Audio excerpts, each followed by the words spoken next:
Okay, let's start with this review on WrestleMania 25. This pay-per-view that, in my opinion, was destined for greatness, yet it missed the boat. And I will tell you exactly why that's the case. Let me see. For openers, you had the Money in the Bank ladder match, and which was a great ladder match in my opinion. It was one of the best Money in the Banks. You had some crazy spots, some awesome spots. I'm mad at Finley for stopping Mark Henry from diving or something like that. It was actually a lot better given the participants. I thought it would be a lot worse with Mark Henry in it because I'd heard that R-Truth was supposed to be in it, but they decided on Mark Henry instead. So I was thinking, why the heck would you choose Mark Henry over R-Truth? But he did a pretty good spot with Kofi Kingston where Kofi Kingston ran up the ladder and then he dropped him and then he put him in the World's Strongest Man onto the ladder. That was pretty good. So it was a pretty good Money in the Bank ladder match. CM Punk winning was unexpected by a lot of the IC community because they felt CM Punk only won the first year because Jeff Hardy messed up, and it's part of the reason why he did. But this year he just won and straight up won.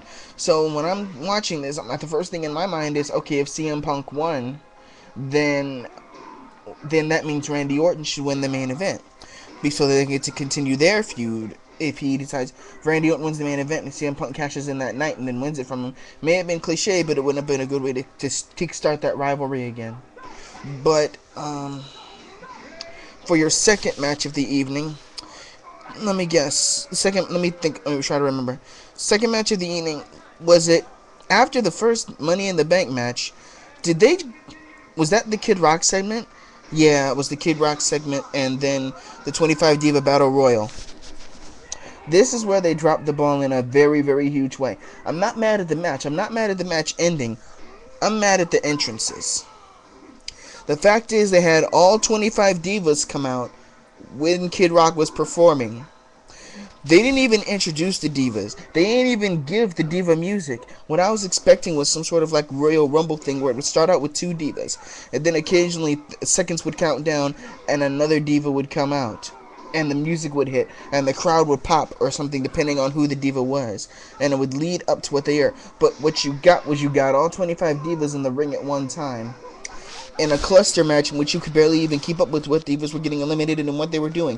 I saw Tori Wilson do the backflip spring, but I didn't see her any other time in the match. The announcers couldn't give a crap because they stopped talking about who was in it and who was involved until Victoria eliminated someone, and then that's when they cared. All they mentioned was Victoria eliminating someone and Sunny, and that was it. And Santina Marella wins, the new WWE Diva apparently. Santina Marella, I'm sure Santino will be proud. And the way he danced after the match pretty much saved it from being completely terrible. But the fact is, they really dropped the ball on the Diva entrances, in my opinion. They missed a lot of spots to pump up the crowd, in my opinion, in that match. So there were so many things they could have done, but they didn't. So after that match, did we get the Jericho versus Legends match?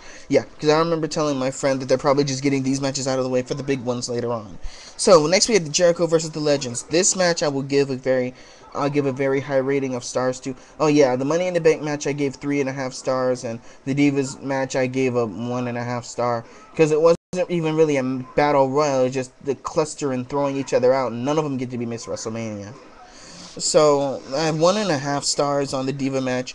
Now we're on to the Legends match. I'm gonna give this match 3.25 stars because it showed Ricky the Dragon Steamboat can still go. He can still go, he can still perform, he can still do great.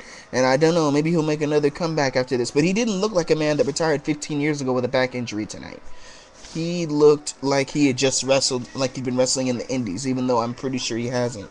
Jimmy Snuka, who has been wrestling in the Indies, looked like he needs a walker. Roddy Piper still hasn't lost weight, but he kept the shirt on and he looked alright. So them eliminating Snuka first was a good sign, because Snuka can barely even walk in there. Them eliminating Piper second was good, but he was still going. What I didn't understand was, why were they bleeping out Piper's words? It's a pay-per-view. So, and then Ricky the Dragon Steamboat went at it. He did a suicide dive. He did a couple of high top moves. He did a really good arsenal of moves, and the crowd was just completely behind him. In this entire match, he was completely behind Ricky Dragon Steamboat and what he was doing in there with Jericho. The match ended. It was Jericho won. but it was a great, match between the both of them, comparing to what they put on. And it wasn't just Jericho carrying Ricky the Dragon Steamboat. Ricky the Dragon Steamboat went out there and performed. So I gave that match 3.25 stars, 3.75 stars. So that's for that match. Now, the match after that, was the Hardy Boys, I believe. Yeah, the Hardy Boys. The Hardy Boys hardcore match, which was pretty good from what little I saw of it, because Comcast was messing up a lot. But from what I saw of it, Jeff jumping through the tables onto his brother through the chair, that was good. Matt Hardy hitting the twist of fate on the chair with his brother's neck, that was also a good spot. So I'll give this match 3.5 stars. It was a potential show-stealing match, but it didn't get exactly as great as it could have gotten. But it was pretty good regardless. That's what I'm going to say. The match was pretty good regardless, even though it could have been a little bit better. But given the situation, it's pretty good. Matt Hardy won, by the way. Matt Hardy won. He went over, which I was expecting, but a lot of other people weren't. And I was expecting it because Jeff was the one doing the hardcore matches in the weeks, winning without problems. And Matt had a challenging match with R-Truth, which made you think, oh, Jeff has all the momentum, when he didn't. So it was really Matt Hardy who won. So I guess the internet is wrong when it said that they were probably going to end the feud at WrestleMania. I see this feud going all the way into Backlash, maybe even to SummerSlam. You never know. But let me see. After that match was The Undertaker versus Shawn Michaels. All I have to say is that this match was fast in some points. It slowed down when it needed to. It added drama. It had a scary spot that had me wondering if the Undertaker broke his neck when he did a suicide dive on the outside. And it had great build-up, great emotion. I seriously thought it was over when Undertaker hit the first tombstone off the counter. And by the look in his eyes, he did too. But that was an amazing match. They took about 4 of each other's finishers. I'm just going to give this match... It's very hard for me to give a match a 5-star match. But given the build-up, given the match itself, and given how much it delivered, I'm giving it 5 stars. Not just for the match itself, but for the entire build-up. The entire build-up, the arena, the segments, everything around it was just almost about perfect. And that's as close to a 5-star match as this pay-per-view gets, in my opinion. By the way, on a match that they decided that they were just going to make a dark match, the Colognes beat Miz and Morrison for the Unified Tag titles. I know that surprised some of y'all, but hey, it happens. It happens. There was a lot of time wasted on this pay-per-view that could have been put into that match, but I'm not going to get into that because it would go way over 10 minutes and it would become a rant.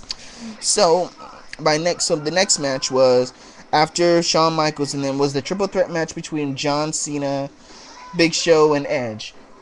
All I have to say is that a lot of the people on the internet that I was talking with on the forums and things like that, and me included, all of them marked out, and even my friend, a little bit, when we heard John Cena's original music start playing. When his Word Life Basic Thugonomics started playing, it brought back memories, and it was really, really awesome that they brought it back for that. So John Cena's entrance was one of the high points of the evening. And besides that, the match wasn't that bad. The match was very good. I give it 3.5 stars. No, I'll give it 3.5 stars. Yeah, 3.75 stars instead. Because it was a pretty good match, and given the people involved, they put together a really good match. Cena won, he retained, but he was nowhere near Super Cena. He almost FU'd, yes, I'm not calling it the Attitude Adjustment. If you're going to call anything the Attitude Adjustment, call his STFU the Attitude Adjustment, not that Fireman's Carryover. Alright, so he almost FU'd both the Big Show and Edge. So I'm running a little bit long here, about a minute, 2 minutes, 15 seconds left. So I'm going to get into the main event now. Alright, main event. Triple H versus Randy Orton. As you all know, Triple H won, and he won in a pretty convincing and easy fashion. Very anticlimactic, very nonchalant. But the basic thing was, he beat down Randy. Then Randy started winning. They both hit the pedigree and the RKO early in the match. Randy started winning. Triple H started winning. Then Randy got the advantage. He RKO'd him, tried to cheat. Triple H punted him and kept him on the mat for 5 straight minutes and then pedigreed him, and that was it. That was the end of the match. How anticlimactic to end a WrestleMania rivalry, and how of a way to put... And by the way, the crowd was dead silent when Triple H won. Throughout that entire evening, they were chanting RKO, and they were pro Randy Orton for most of that match. They gave Triple H some pops here and there, but it was majority. You knew who the crowd wanted to win that match. When Triple H won, the crowd was completely silent. The loudest person in the arena at that point was JR. and even during the replays, they started. You could start to hear booing, and all I have to say is applaud the fans for this. I'd never get it. I'll do a rant on Triple H after this, but overall, pay-per-view